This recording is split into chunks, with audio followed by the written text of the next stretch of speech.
been following the IndyCar news this week. Just what are your thoughts on such an unprecedented penalty? Yeah, I mean, I have tried to stay up on it, but I'm so uninformed on how all that stuff works that I don't really have an opinion. But yeah, I don't know. So yeah, I don't really know what to say just because it's not my kind of expertise and all that. Like even for the 500, we don't have push to pass. So yeah, I don't know. I mean, I feel for kind of everybody involved. I feel for Joseph and Team Penske for what they're going through, and I also feel for the competitors and what they might feel about it too. But as far as the way I feel, I don't have an opinion. All-Star schedule is out. What what are you going to do about that race as far as practice and qualifying and the event? Yeah, well, I won't be able to practice or qualify, and then hopefully I'll be able to run a heat race, and then I should be able to hopefully make it back in time for the race itself. Kind of just don't really know yet. I think it depends on how the week is going at Indy, but for sure won't be able to practice. I know that at the All-Star race. So you'll skip that Friday and stay at Indy to finish practicing at Indy. Yeah, because that's the first time I'll be able to get to run, for qualifying practice, or the only time really. So I haven't gotten to feel what the boost and all that feels like, or qualifying trim. So I need to get as much laps at Indy as possible for that. And it depend on whether you're at kind of where and when you qualify at Indy, and whether you can get back for your heat. Yeah, I think that all comes into factor. John is way more up to speed on it all than I am, so the plane will be ready to go. I think whenever it's free for me to leave. That All-Star balance, like not only trying to balance the Cup schedule stuff, but also Indy 500 stuff too. Yeah, I mean it's kind of a tough balance, I guess, right now. I think everybody thinks that I should be preparing for Indy every single day, but we're in the middle of our Cup season, so it's important for me to focus on that and try to maintain our point lead and all that, because I will have to take some focus off of the NASCAR stuff, I think, once I get to Indy. But for right now, I feel like I've done as much as I can and just need to kind of get there. And I feel like I've done a good job. I mean, we're leading points, so I feel like I've managed the distractions well, but I'm also used to distractions with racing lots of different stuff outside of NASCAR. So I think it's not foreign for me to have to focus on other things at different times and be able to balance it all. The All-Star race is also going to experiment with the alternate tires. Is that something you're in favor of, them trying out? Sure. I mean, I think the All-Star race is a perfect scenario to try some stuff. You've got that or the Clash. I think those are really only two races that you can. I think that the teams would maybe be comfortable with them trying a big change like that. So yeah, I mean, I hope something good comes from it. I don't really know, because it's a freshly repaved track, so I'm not sure how that's going to react with things. It would be different than if we came to Dover with two different compounds probably. But no, I think it's always look forward to the All-Star race because it's a good opportunity for them to try something different and unique, and if it works, maybe it'll stick. So you mentioned, It's okay. Go ahead. you mentioned on social media that racing Kansas for the win here a couple years ago was one of your favorite racing memories. Why is that? It was just a super fun battle. It's. I think you always like to think about the memories when you win, but even when I've lost races like that, I've enjoyed them, and I have a ton of respect for Matt. And then Chase being in that battle too. He hadn't won a Cup race to that point, so it was the old style car. We were just slipping and sliding, and it was fun and clean. Really really clean racing, which was good. So. I know I earned Matt's respect that day, and that was important to me as well. Obviously, it would have been nice to win it and get my, I think, first Cup win maybe at the time, but it was just a super intense kind of final 20 laps or so. And at Dover, this is a place you've excelled at, both with Ganassi and Hendrick.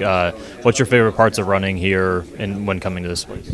Yeah, I just enjoy this place because it's fast-paced. You can move around quite a bit. You have to take care of your stuff. It's just an aggressive style racetrack and suits my style quite a bit. So I don't know. It's just always kind of clicked with me. I've always ran really well here and led lots of laps, and fortunately won one race. Would like to have won a lot more, but yeah, I just know we're gonna have a good shot every time we come here. So I get excited about that. Thank you, Kyle. You said that Yeah, definitely fast cars is what helps the most. I just try to keep them pointed straight. How do you feel about today? Yeah, I mean, perplexed by qualifying. I hit the apron in 1 and 2, so I'm not really sure. I haven't done that in so long. I don't know why I drove down and got it turned, rotated in 1 and 2, and just was too low and hit the apron with the left front, so it bounced me up and got me all out of shape and had to lift. And in the second lap, I couldn't make any speed at all, so sliding around the whole lap, but kept it off the apron. So yeah, just a driver error there. For sure, the first lap. With the temperature today being 20 degrees cooler than will be tomorrow in the tire wear we've seen in practice, I guess, is there anything that will translate or carry over, or is it going to be kind of like totally different tomorrow? I don't know. We didn't run enough. We made 2 runs, 1 5 lap and run 1 12, 13 maybe lap run. So not a ton to know how to manage the race yet. We'll take it as it comes. Right, thank you. You made your Cup debut here several years ago. What advice would you give to Corey Hines ahead of tomorrow? He doesn't need advice from me. He's got plenty of drivers and people surrounding him up there at Legacy. So yeah, he doesn't need me saying anything. only Cup driver to Yeah, In practice? yeah, we quartered both right sides. So, are you concerned about tomorrow, or do you just not know? I mean, it's a part of the race that I will manage. Yeah, it's got to keep air in the tires. Got to keep rubber on the road, and rubber on the carcass. So yeah, you can push really hard and use them up, or take care of them. only Cup driver to finish inside the top 5 in both next-gen races here at the track. What has clicked here for you, do you think? I feel like the team I'm driving for, Phil Surgeon and Trackhouse, just really fast, really drivable cars. They're pretty compliant across the bumps. They turn good. They have a good rear grip. Good pit crew. It's just kind of a culmination of everything. Why we've been able to put it, because we've had that on a lot of tracks. So why we've been able to put it together here, I don't have an answer for you, but it's been good. In terms of momentum, obviously 5 of the last 6 races you finished outside the top 10. You have success here. What can you do here specifically to kind of turn that momentum around? Finish where we're running. We're running good enough. I feel the grip in the cars, and we're close. We're looking for those last little bits to put it together, and then we have that speed. We don't have like the dominant speed, but we're right there in the mix. And then just getting across the finish line, it's been the last lap. The last lap goes a little different the last 2 weeks, and totally different feeling. Of course, it doesn't feel good to finish, like you said, outside the top 10, but it's okay. We've got the foundation there. We'll have the alternate tires for the All-Star race at North Wilkesboro this year. Is that something you're looking forward to? I haven't dug into that at all. They mentioned it to me before they announced it, but that was it. Okay. With this being the track where you did make your Cup debut, is there any extra motivation or something that you think that makes you want to get it done here even more, or is it just never day of office at this point? No, I've wanted a Miles Monster Trophy for a long time. I've spent so much time up in Delaware with our highway safety programs with Protect and Use Your Melon. And I've spent a week up at the State Fair during the summer, and when we used to have 2 races, I was up here for that whole week leading up to it. So many appearances, so many activations, and seeing so many residents here. Yeah, it's been special. And then it was the catalyst for my first Cup start. And we've been out for the last couple of days doing events like we used to, so it's been really cool. So yeah, it's awesome. And also, do you anticipate you guys been doing from an organizational standpoint to improve? And also, what would it mean to you just to be one to break through this season and get that first Ford win? Yeah, we're just working. We're all working, trying to find speed. Just like we were last year, honestly. So I feel like we've had some good speed this year. We've had a lot of good runs. We just haven't had that breakthrough yet. So for us at RFK, Brad obviously been really close the last several weeks now. So definitely sneaking up on it. really close. So just trying to figure out how to make that better here. Practice was really good. Qualifying with our fastest Mustang, I thought the lap was pretty decent, and then turned out it's tight field, but not enough. So it's going to need a decent amount more speed just to put down that fast lap.